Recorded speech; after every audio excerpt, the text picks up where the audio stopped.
L'homme a toujours été fasciné par les légendes, des batailles épiques avec des monstres terrifiants et des bêtes fabuleuses. Les contes regorgent d'une faune fantastique, sirènes, centaures, licornes, dragons ailés, vampires.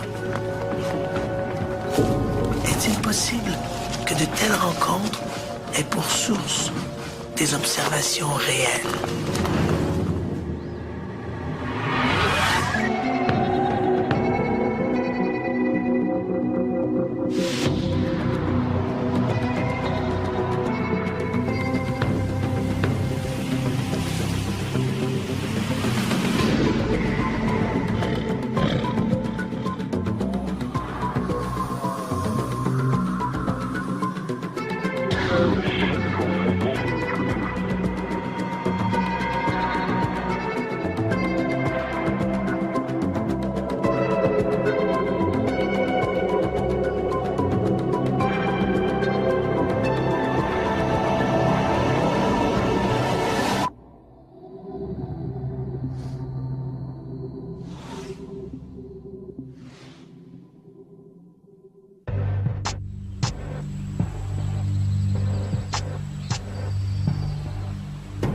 Carabine à la main, Tim Messner avance nerveusement. Autour de lui, la forêt est silencieuse, et c'est justement ce qui l'inquiète. 2 jours plus tôt, il a vu un monstre de près de 3 mètres qui marchait sur la rive opposée du lac.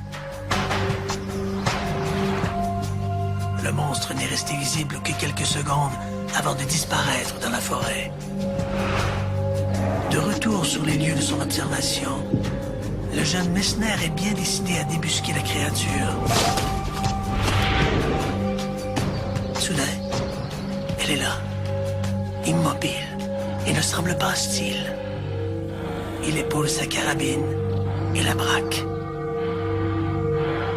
À l'autre bout du canon, la créature n'a toujours pas bronché.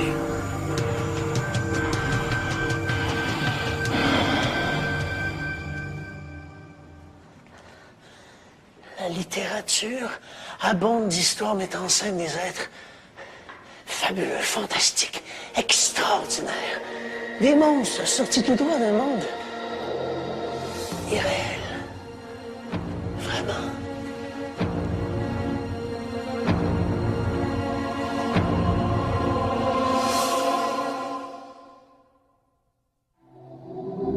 Dans l'univers des phénomènes étranges et inexpliqués, il est surprenant d'y trouver un volet consacré à la zoologie. Pourtant, cette science a elle aussi ses ovnis, que l'on appelle les cryptides. Et leur étude, c'est la cryptozoologie. Alors, la cryptozoologie, sa définition, c'est la science des animaux cachés. Crypto caché, zoologie, science des animaux. Et donc la cryptozoologie s'occupe des animaux qui ne sont pas admis officiellement par la science et qui semblent pourtant bien être vus et revus ici ou là, tout autour du monde, par beaucoup de gens et avec des fois des preuves quand même vraiment intéressantes. Bernard Heuvelmans.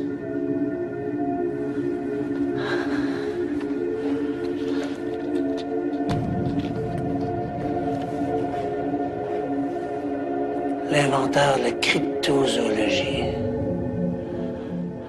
Personnellement, je crois que le plus grand nom en matière de cryptozoologie est le défunt docteur Bernard Huberman, un scientifique français né au Havre de parents belges.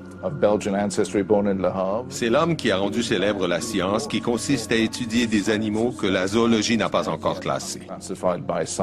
À la fin des années 50, pour la première fois, il a employé ce néologisme pour désigner cette branche qui en fait existait sans avoir de nom, parce que des gens qui s'intéressaient aux animaux mystérieux comme ça, il y en a eu depuis très très longtemps, mais il s'occupait de quelque chose qui n'avait pas de nom en tant que branche de la zoologie. Il a eu le courage, l'audace et l'énergie d'enquêter sur des animaux que beaucoup de scientifiques ne jugeaient pas intéressants d'étudier. En conséquence de son action, Bernard Huberman a allumé un feu qui brûle intensément aujourd'hui, c'est-à-dire celui de la cryptozoologie, la recherche et l'étude d'animaux que la science n'a toujours pas classés. Un exemple de cryptide, le tazelworm, sorte de salamandre qui vivrait dans les Alpes suisses. L'onza, un chat sauvage présent autour de Mexico, ou encore l'anaconda géant d'Amazonie, véritable terreur des indigènes. Mais la cryptozoologie, c'est aussi l'étude d'animaux que l'on croit disparus depuis longtemps, mais dont des spécimens continuent d'être observés à l'occasion, comme le thylacine. Alors le thylacine, c'est un animal qui vivait en Tasmanie, donc c'est la grande île qui est au sud de l'Australie, et c'est un marsupial, c'est un loup marsupial. On l'appelle tigre de Tasmanie, mais en fait c'est un loup. À l'arrivée des premiers colons en Australie et dans l'île de Tasmanie, le thylacine n'avait aucun ennemi naturel. Il n'a pas tardé à s'attaquer aux élevages de moutons. Pour mettre fin au carnage, le gouvernement australien a offert une prime à quiconque abattrait un thylacine adulte. En 1936, le dernier thylacine est mort au zoo de Hobart. Et en fait, ils ont été exterminés par les éleveurs de moutons. Qui ne pouvaient pas supporter leurs attaques incessantes. Et voilà, là on a un exemple d'animal dont la disparition est entièrement imputable à l'homme. Donc, en 1936, le tigre de Tasmanie glisse au rang des cryptides. Tu es disparu depuis 1936. Et depuis ce temps-là, il y a des dizaines et des dizaines de personnes qui disent avoir vu le tigre de Tasmanie. Es-tu une hallucination? Au fil des années, des gens ont rapporté avoir vu cette créature que nous savions éteinte, qui avait été littéralement effacée de la surface de la Terre par la chasse. Mais ils ont commencé à émerger un peu partout, non seulement sur l'île de Tasmanie, mais en particulier dans le Queensland, en Australie. Cela a créé un énorme intérêt dans la communauté des cryptozoologues parce que, encore une fois, le classement correspondait à une créature de type Lazare qui était morte et qui revenait maintenant à la vie. Plusieurs photographies ont été prises et par des personnes différentes d'un animal qui semble être un tigre de Tasmanie. Mais jusqu'à présent, on a été incapable de mettre la main sur un spécimen. D'après ce que j'ai vu jusqu'à maintenant, d'après les empreintes qu'on a photographiées sur le sol, j'ai l'intuition que cet animal est toujours vivant. Et ce serait une grande découverte non seulement pour la cryptozoologie, mais également pour la zoologie. Le nord-est de l'Amérique du Nord compte aussi son cryptide. Le cougar de l'Est est officiellement disparu depuis près de 80 ans. Le cougar a toujours habité sur nos terres. Il a été anciennement pourchassé par l'homme pour la protection de leur bétail. Puis, jusqu'en 1938, c'est là qu'on s'est rendu compte que c'était le dernier cougar qu'on avait recensé. Ce cougar-là a été détecté aux frontières du Québec et du Maine. Et puis, après cela, il n'y a plus jamais eu de preuve de la présence du cougar de l'Est. Chaque année, de la Nouvelle-Angleterre au Québec, des témoins affirment avoir vu des cougars. En mai 1992, en Abitibi, un citoyen a même abattu l'un de ses rôdeurs près de sa camionnette. Le cougar qui a été abattu en Abitibi a été effectué par un citoyen qui se sentait menacé. Donc, par la suite, on a ramassé la carcasse qui a été identifiée morphologiquement et génétiquement. On a déterminé finalement que ce cougar-là n'était pas un cougar de l'Est, mais un cougar d'origine sud-américaine. Dans le cas du cougar de Desméloïse, des analyses, après que l'animal a été abattu, des analyses réalisées par les biologistes du ministère de l'Environnement ont démontré clairement qu'il s'agissait d'un animal d'origine sud-américaine. Maintenant, évidemment, la question est de savoir comment un cougar d'Amérique du Sud a pu se retrouver au Québec et de surcroît dans la région de l'Abitibi. Lorsque l'animal a été abattu, les experts ont vite constaté que l'animal était chétif, donc il semblait souffrir de carences alimentaires. La première hypothèse, c'est qu'il s'agirait d'un animal qu'on ait gardé en captivité pendant un certain temps, libéré dans la nature, ce qui expliquerait pourquoi il était si maigre, c'est parce qu'il était mal habitué, il n'était pas habitué, il avait des problèmes d'adaptation à notre environnement. Donc ça, c'est une première hypothèse. L'autre hypothèse, ce serait que l'animal ait sauté dans un camion de transport, sur un bateau, dans un conteneur, et puis qu'il aurait fait finalement tout le trajet. Cette deuxième hypothèse est retenue, mais ce n'est pas celle qu'on favorise. Évidemment, on favorise l'animal en captivité, quoique dans le cas de l'animal de Desméloïse, on n'a trouvé sur lui aucune marque de collier, de chaîne ou quoi que ce soit. Mais c'est l'hypothèse la plus vraisemblable.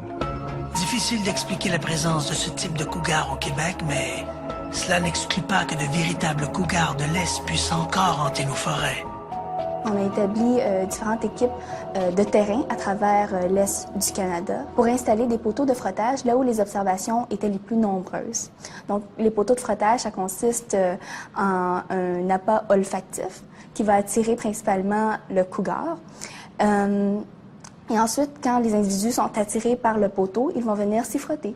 Les équipes de terrain s'en vont récolter des échantillons de poils sur les poteaux de frottage et ce qu'ils envoient à notre laboratoire ressemble à ceci. Et puis, dans notre laboratoire, qu'est-ce qu'on va effectuer? C'est des extractions d'ADN à partir de ces échantillons-là. Certains de ceux-là étaient des échantillons de cougars. Par contre, qu'est-ce que nous n'avons pas encore comme résultat? C'est la sous-espèce de ces cougars-là. Donc, actuellement, ce n'est pas prouvé que le cougar de l'Est soit réapparu sur nos terres. Mais le cougar fait piètre figure auprès des super vedettes de la cryptozoologie, comme Nessie, le célèbre monstre du Loch Ness, ou encore le Sasquatch. Ces créatures jouissent d'une si grande popularité qu'elles éclipsent tous les autres cryptides.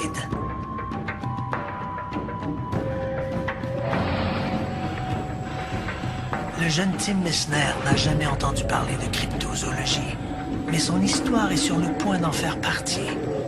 Alors qu'il tient en joue cette gigantesque créature, il appuie sur la détente.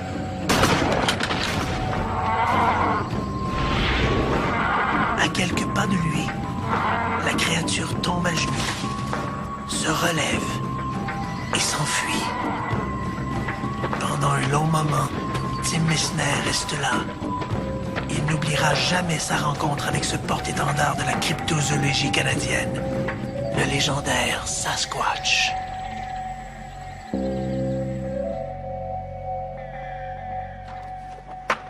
De tous les cryptides terrestres, aucun n'a soulevé autant de passion que le Sasquatch. Ce monstre de 3 mètres de haut aurait été aperçu un peu partout en Amérique du Nord. Dans les années 1920, un Américain qui vivait ici, en Colombie-Britannique, un type nommé John W. Burns, a entendu diverses histoires à propos d'une créature que les indigènes décrivaient comme un homme couvert de poils. Il le voyait comme appartenant à un groupe lié aux Premières Nations, mais qui aurait été différent des autres à cause de sa taille et de son agilité. Pour décrire la créature, Burns a imaginé le mot Sasquatch, un mélange de dialecte qui voulait dire homme sauvage et poilu. Burns était un gentleman très méthodique qui a interviewé de nombreuses personnes à propos de cette créature. Et aujourd'hui, au sud de la frontière canadienne, le Sasquatch est connu sous le nom de Bigfoot, pour des raisons évidentes. Il a de grands pieds, de grosses épaules, une grosse tête, mais on l'appelle Bigfoot essentiellement parce qu'on a retrouvé des empreintes de pieds. Mais ici, en Colombie-Britannique, on continue de l'appeler Sasquatch parce que c'est une sorte d'icône de notre culture. À peu près tout le monde ici connaît ou a entendu une histoire de Sasquatch, et le sentiment général est qu'il fait partie de notre faune et de notre flore. Le Sasquatch a fait l'objet d'une traque constante depuis les années 50.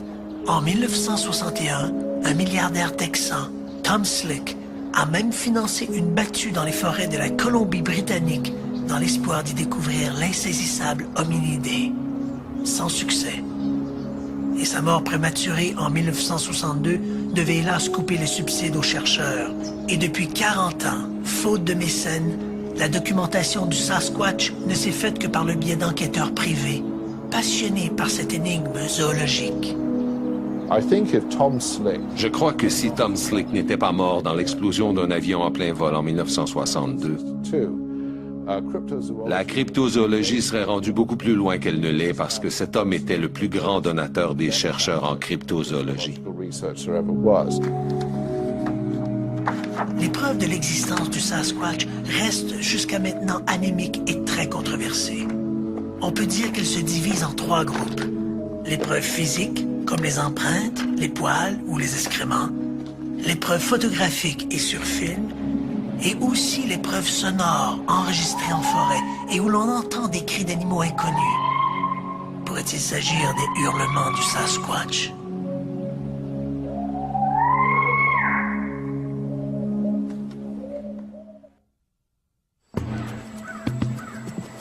Son moment de stupeur passé, le jeune Tim Messner s'avance près de l'arbre où se tenait la créature. Même s'il est convaincu de l'avoir atteinte entre les 2 yeux, il ne voit aucune trace de sang. Par contre, la bête a laissé des empreintes géantes. Encore aujourd'hui, les empreintes demeurent les preuves les plus éloquentes de l'existence du Sasquatch. Parce que le Sasquatch laisse des traces, les empreintes peuvent être observées durant des jours, parfois des semaines, ce qui les rend plus durables que la simple observation. L'argument des sceptiques voulant que toutes ces empreintes soient l'œuvre de plaisantins est irrecevable. Des empreintes géantes ont été rapportées dès 1811 près de Jasper, en Alberta, par l'explorateur David Thompson. La théorie du canular a été endossée par certains médias, endossée par le public, à cause de l'absence de commentaires de la part de biologistes ou de zoologistes. Il peut y avoir eu certains canulars, et parce qu'ils sont spectaculaires et unanimement acceptés comme tels, maintenant, toutes les empreintes sont considérées comme étant des canulars. Mais des empreintes ont été enregistrées depuis 150 ans dans toutes les régions d'Amérique du Nord, incluant des régions très éloignées. En ce qui a trait au Sasquatch, certaines gens parlent de théorie de la conspiration. Mais s'il y a une quelconque conspiration, c'est bien celle qui consiste à penser que les canulars sont une conspiration. Comment expliquer qu'ils soient si largement répandus, depuis si longtemps, par autant de gens bien équipés et présumément très motivés? En juin 2001, des empreintes ont été découvertes à Pewannock, sur la rive sud de la baie d'Hudson, en Ontario. C'est un agent du ministère ontarien des Ressources naturelles, Rick Tapley, qui a découvert les empreintes alors qu'il s'affairait à inspecter des stations météorologiques. Pour lui, l'idée d'un canular est exclue. Depuis le 19e siècle, des empreintes comme celle de Pewannock ont été observées des milliers de fois.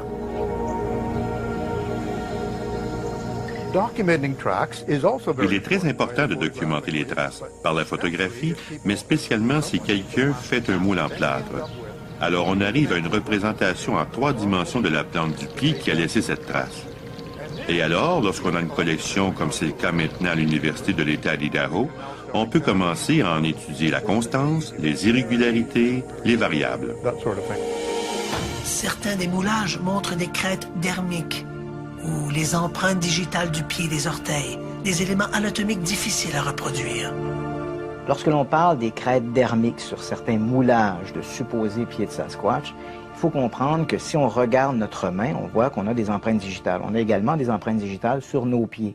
Donc, lorsqu'on a fait des analyses de surface sur des moulages de pieds de Sasquatch, on a vite constaté, dans certains cas, que certaines de ces lignes-là étaient présentes. Et puis, évidemment, on comprend que si ces lignes-là sont présentes, il doit certainement s'agir d'un animal vivant, donc un pied mobile, articulé qui aurait fait l'empreinte. Parce que si c'était un pied sculpté dans du bois ou quelque chose du genre, en latex par exemple, comme certains sceptiques ont évoqué, on comprend que ça aurait été très difficile de reproduire cette caractéristique très précise et propre somme toute qu'aux primates. S'il s'agit d'un canular, ça a été fait par quelqu'un qui connaît vraiment sa matière. Parce que si on le regarde en 3 dimensions, on peut repérer la trace des os qu'on devrait retrouver sur un pied plantigrade, c'est-à-dire un pied qui s'appuie jusque sur le talon. Puis c'est une caractéristique de primate. Et on peut voir par la projection tridimensionnelle où sont exactement les métacarpiens, les carpiens et les phalanges sur ce pied. Nous avons ici un moulage intéressant, surtout parce qu'il est petit, de toute évidence un très jeune Sasquatch, et qu'il met l'emphase sur la largeur de l'empreinte. Le pied est très large, beaucoup plus large que ne serait celui d'un humain de même grandeur. On peut également observer l'écartement des orteils, et il y a une tendance pour celui-ci, comme sur cette autre empreinte de jeune, à avoir le gros orteil détourné, c'est-à-dire divergent, un peu sur le côté pour celui-ci et franchement sur le côté pour celle-là. C'est une caractéristique très simiesque d'avoir le gros orteil divergent comme ça. C'est très intéressant. Pour les autres preuves physiques, les données sont pauvres. Des poils et des excréments ont bien été découverts au fil des ans, mais leur identification a été impossible, quand il ne s'agissait pas tout simplement d'autre chose. En 2005, au Yukon, des résidents ont découvert des poils accrochés à une clôture que des témoins disaient avoir été enjambés par un Sasquatch. Les poils ont été envoyés à l'Université du Manitoba, où les résultats du test d'ADN ont révélé que les poils étaient ceux d'un bison et non ceux d'un animal inconnu. Le docteur Henner Fallenbach, qui vit à Portland, en Oregon, a une collection de poils qui ne tombent pas dans cette catégorie. Ils n'appartiennent à aucun animal connu, mais sont certainement ceux d'un primate inconnu. Si vous me demandez de vous dire que ces poils sont ceux d'un Sasquatch à grands pieds, je ne pourrais pas, parce que nous n'avons rien à quoi les comparer. Mais ils n'appartiennent pas à des animaux que nous connaissons. Ce ne sont pas des poils de gorille ou de chimpanzé, ni des poils humains. Alors, qu'est-ce que c'est? En toute prudence, nous pouvons au mieux affirmer que ce sont peut-être des poils de Sasquatch. C'est la seule preuve concrète que nous ayons jusqu'ici. Chaque année, la presse nord-américaine se fait l'écho d'une demi-douzaine d'observations du Sasquatch. Les cryptozoologues estiment que ce nombre doit être multiplié par 10 pour avoir une idée du nombre réel d'observations. Il y a davantage un problème de perception face au récit des témoins qu'un véritable problème. La perception est que les gens ont pu être victimes d'hallucinations, qu'ils ont pu imaginer des choses. Et chez les biologistes, on insiste invariablement sur le fait que les gens ont confondu un ours dressé sur ses pattes arrière avec un Sasquatch. On doit s'intéresser de près aux témoins oculaires. Sans les intimider, on doit s'assurer qu'ils sont familiers avec les ours et les mammifères d'Amérique du Nord, qu'ils n'ont pas bu ou fumé quelque chose et qu'ils ne sont pas stressés au point d'avoir des hallucinations. Et, sans les dénigrer, s'assurer qu'il s'agit d'une observation valable. On peut prendre ça comme une description initiale à partir de laquelle on pourra travailler.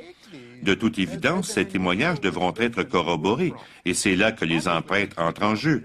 Mais les rapports d'observation sont très importants et méritent d'être considérés plus sérieusement. De tous les animaux de la faune nord-américaine, seul l'ours ou le grizzly sont des animaux potentiellement de bons candidats pour être confondus avec un Sasquatch. Incidemment, lorsque les biologistes s'amusent avec les témoins à leur faire une sorte de jeu d'association, et qu'on leur présente un livre sur la faune nord-américaine et qu'on leur demande de choisir dans les illustrations un animal qui ressemble à ce qu'ils ont vu, 9 fois sur 10, le témoin va choisir effectivement un ours. Mais cet exercice est un peu caduc parce que nos livres de zoologie nord-américaine n'ont pas de photographie ou de dessin de Sasquatch. Donc, on n'offre pas la possibilité, l'alternative aux témoins de choisir autre chose. Donc, tant et aussi longtemps qu'on n'offrira pas aux témoins cette possibilité de choisir un animal peut-être plus proche de ce qu'ils ont observé, on peut dire que ce qui est semblable n'est pas forcément similaire.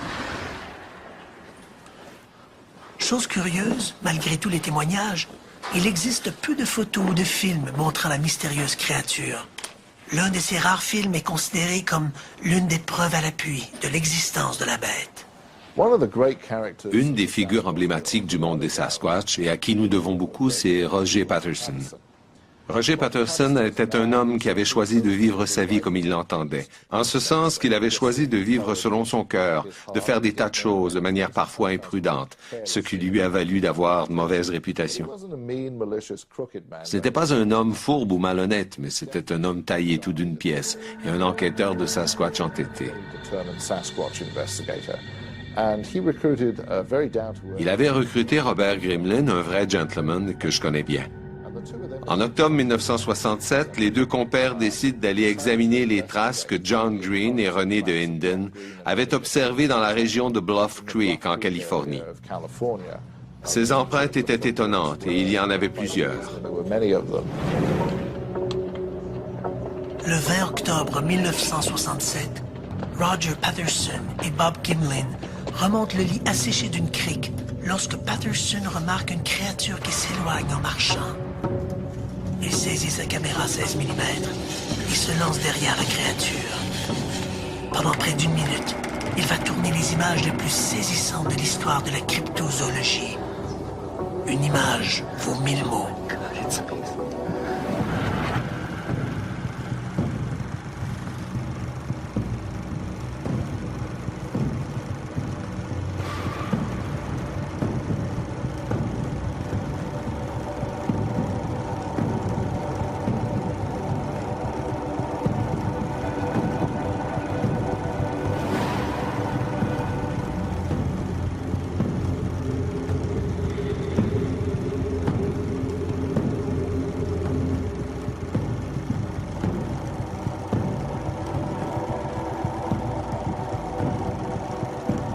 Le film de Patterson a été soumis à une foule d'expertises et selon les scientifiques, de nombreux détails anatomiques liés à la créature et sa démarche très atypique excluent la possibilité d'un canular. Si ces images sont authentiques, l'existence du Sasquatch serait prouvée. Mais le sont-elles vraiment? Mon opinion personnelle en ce qui a trait au film de Patterson et Gimlin est qu'il est authentique. Tous les gens qui ont prétendu être le type qui portait le costume, et ils sont nombreux, ont tous échoué dans l'un ou l'autre des aspects de leur récit, qu'il s'agisse de l'endroit, de l'heure, de la date, de la manière de se rendre sur les lieux, etc. Et ces histoires ne tiennent pas la route, incluant la plus récente survenue il y a quelques années et que je disqualifie aussi.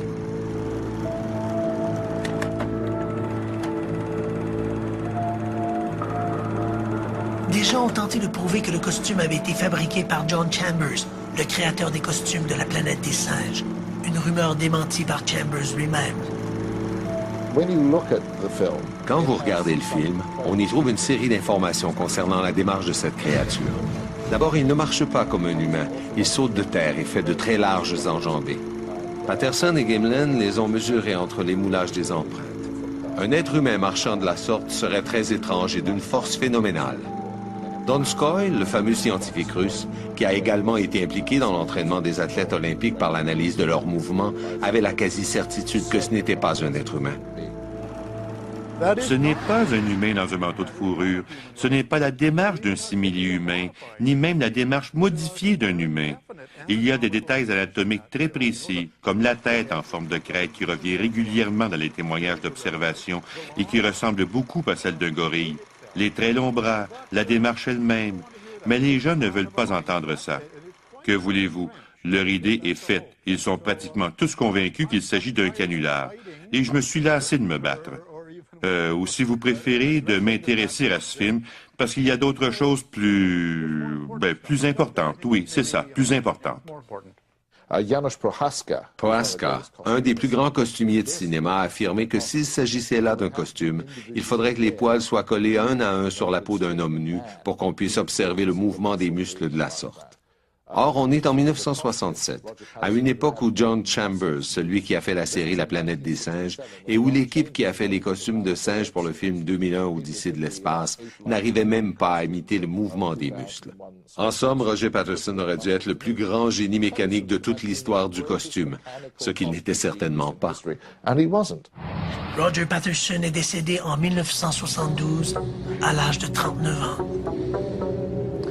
Si Patterson conservait précieusement son habit de Sasquatch dans son grenier, ils l'ont jamais retrouvé, même après sa mort. Depuis l'incident de Bluff Creek, personne n'a jamais produit un film aussi spectaculaire que celui réalisé par Roger Patterson en 1967. Presque à chaque année, un bout de film fait son apparition. Généralement un tournage vidéo qui n'est pas de très bonne qualité et qui nous montre une créature semblable, couverte de poils, foncée, qui pourrait bien être un Sasquatch ou non. Aucun de ces films n'est aussi bon que celui de Patterson et Gimlin. Alors si le film de Patterson et Gimlin est controversé, si on le discrédite, je ne crois pas qu'il vaille la peine de présenter ces autres films. Il y aurait aussi des enregistrements sonores du Sasquatch. L'analyse des bandes n'a pas permis de prouver, hors de tout doute, que les cris enregistrés appartiennent à une espèce animale inconnue. Je dirais que depuis les années 1960, les amateurs de Sasquatch, ceux qui vont sur le terrain, colligent l'information, ont ramassé à gauche et à droite peut-être une dizaine d'enregistrements de cris d'animaux assez mystérieux que certains ont interprétés comme ceux du Sasquatch. Le problème avec ces enregistrements-là, c'est qu'aucun d'entre eux n'a été obtenu avec un contact visuel, c'est-à-dire que la personne qui tenait le microphone ne voyait pas l'animal devant lui émettre le cri. Donc on se trouve en forêt, on entend un bruit, on l'enregistre, et ensuite on va confier ça à des experts. Les bandes confiées aux zoologues, par exemple, dans la plupart des cas, on a pu identifier l'animal qui était responsable du cri en question. Pour les autres cris pour lesquels on n'a pas trouvé d'interprétation, il est vrai qu'au niveau de la vocalise, on a utilisé toutes sortes d'ordinateurs, des systèmes spéciaux, comme ceux qu'utilise par exemple le FBI pour reconnaître des voix lorsque un suspect peut téléphoner aux autorités.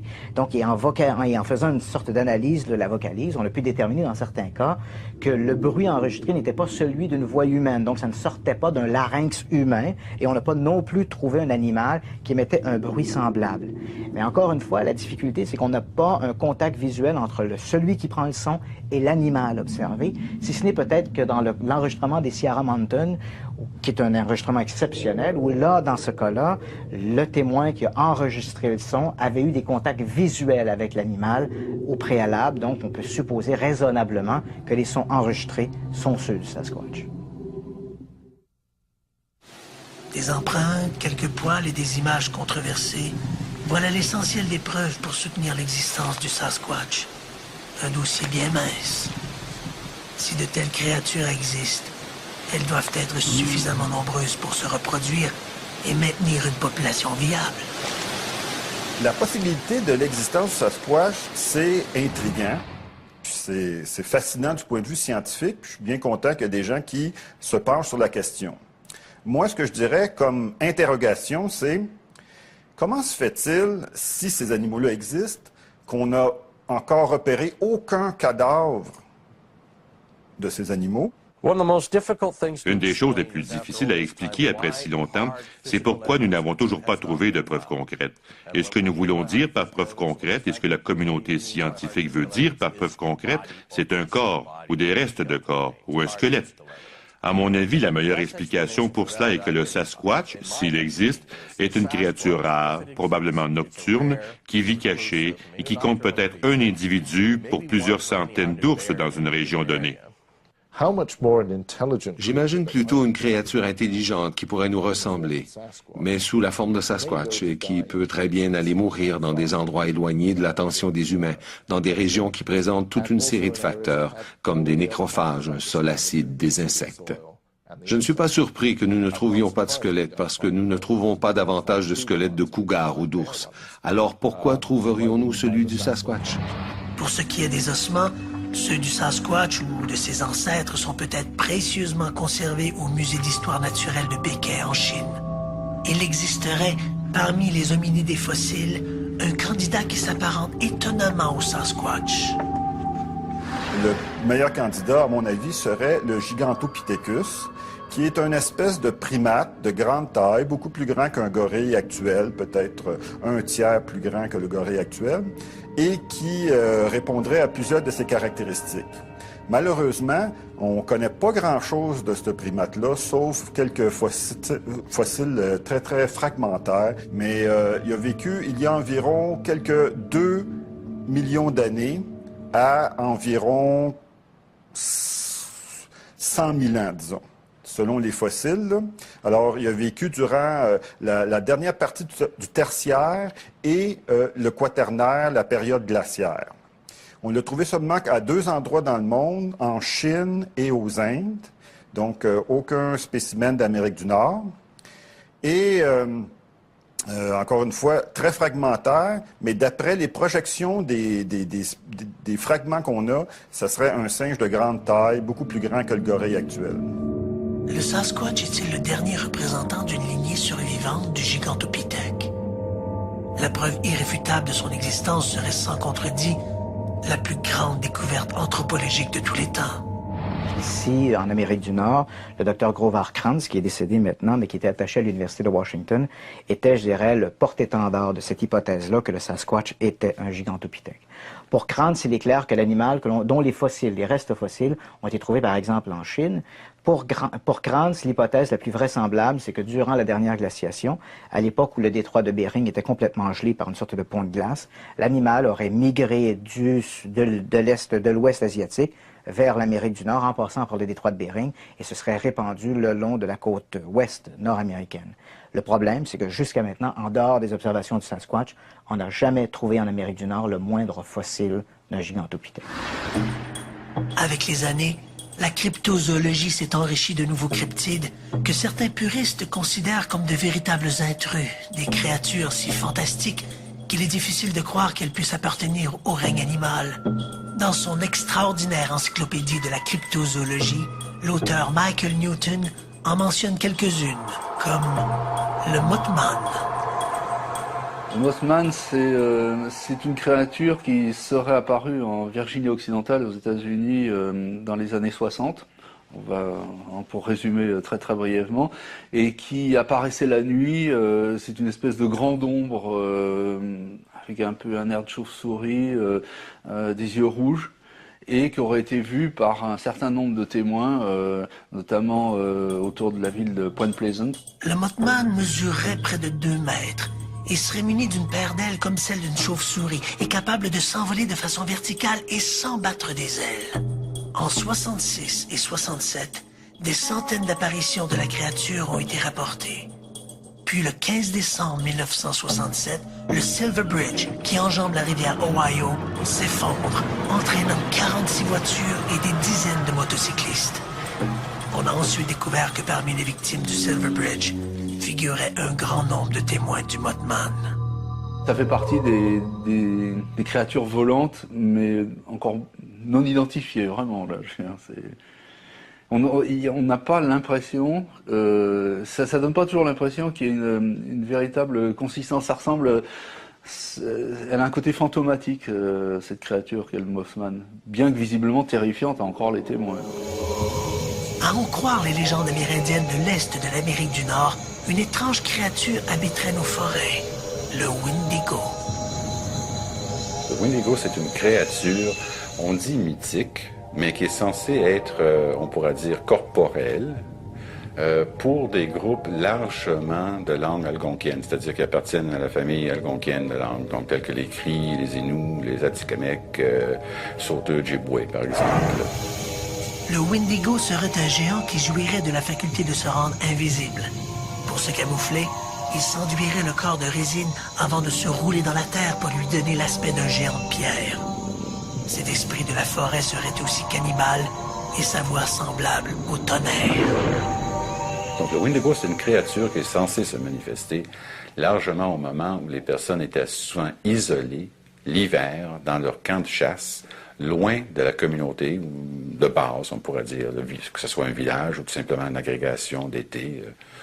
Et donc, c'est un monstre, pour être bref, c'est un monstre, essentiellement, une créature monstrueuse, parmi tant d'autres qui existent dans, on pourrait dire, le panthéon, là, pour prêter un mot, de ces peuples, mais c'est le seul parmi cet ensemble d'esprits, ou de créatures plutôt, qui est capable de posséder les êtres humains et de les transformer physiquement, apparemment, selon les témoignages, en des versions, clones, on pourrait dire, de lui-même. Le 21 avril 1977, en soirée, Bill Bartlett observe pendant quelques secondes une créature qu'il prend d'abord pour un chien. Il s'agit en fait d'un petit être humanoïde d'à peine 1 mètre. Ses yeux sont grands, ronds et lumineux. La créature ne reste visible que 5 ou 6 secondes.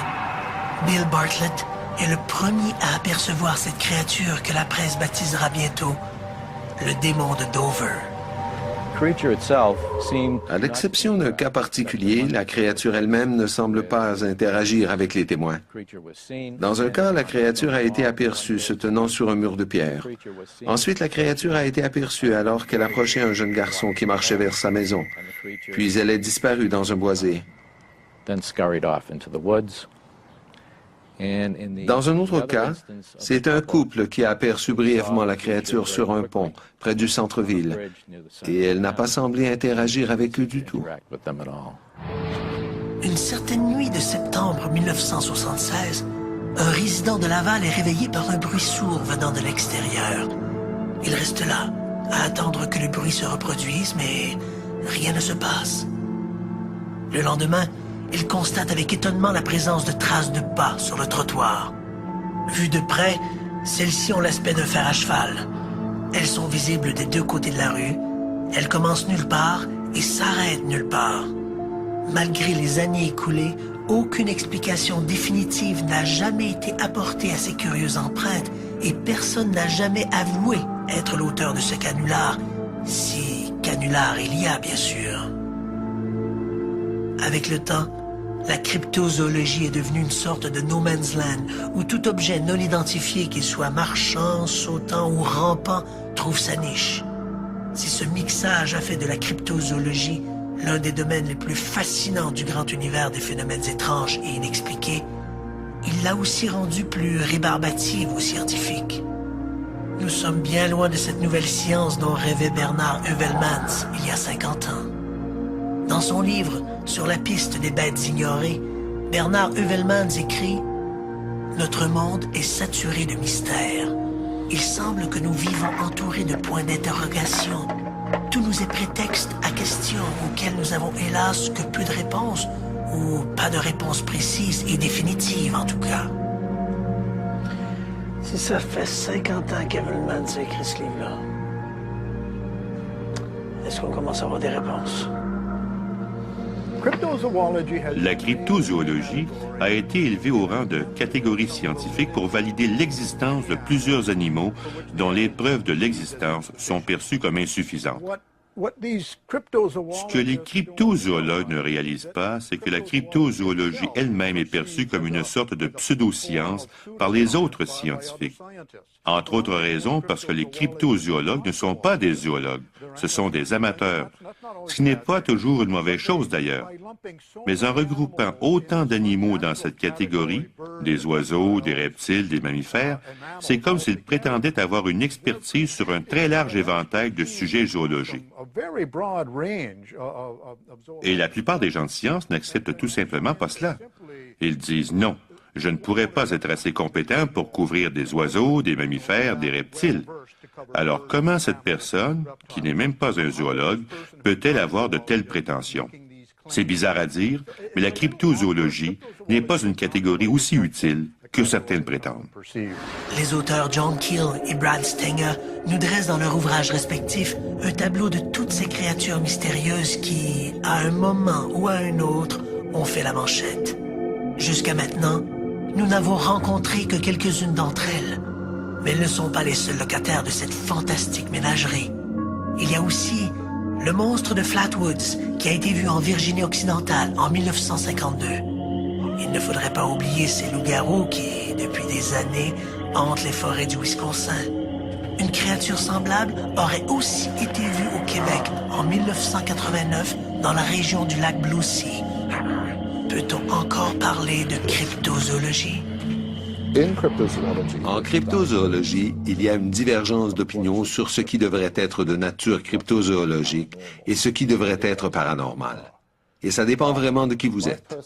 Mon point de vue personnel est que certaines créatures, comme le Mothman et le monstre de Flatwoods, ne cadrent pas dans le rameau de la cryptozoologie. Ils appartiennent à autre chose. Personnellement, je ne perdrai pas mon temps à enquêter sur ces créatures, mais de toute évidence, d'autres gens sont bienvenus de le faire. Et je ne les empêcherai en aucune façon. Mais là, on ne parle plus de cryptides, pas du tout. Le principal problème de la cryptozoologie, c'est la cryptozoologie est laissée aux mains des amateurs. Et le problème, c'est qu'il n'y a pas d'argent pour financer ce genre de recherche. Il faut comprendre qu'on a une façon d'idéaliser la science. On s'imagine que les chercheurs cherchent la vérité. En réalité, la première recherche d'un scientifique, c'est de trouver de l'argent pour faire de la recherche. Et l'argent qui va financer la recherche, les bailleurs de fonds, les organismes qui vont fournir de l'argent aux chercheurs, on comprend qu'eux s'attendent à une retombée économique.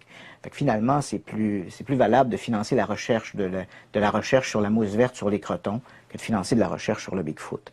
Donc on comprend que tant et aussi longtemps qu'il n'y aura pas un support financier pour faire de la recherche sur des animaux, sur des cryptides, je pense que pour encore longtemps, ce type de recherche va rester entre les mains des amateurs. Le Sasquatch appartient de toute évidence au règne animal. Contrairement à un monstre comme le démon de Dover, qui a l'air toujours ressorti dans l'univers fantastique. À moins que tu appartiennes à un univers un peu plus familier, mais tout aussi insondable. Et où tout peut arriver. L'imagination.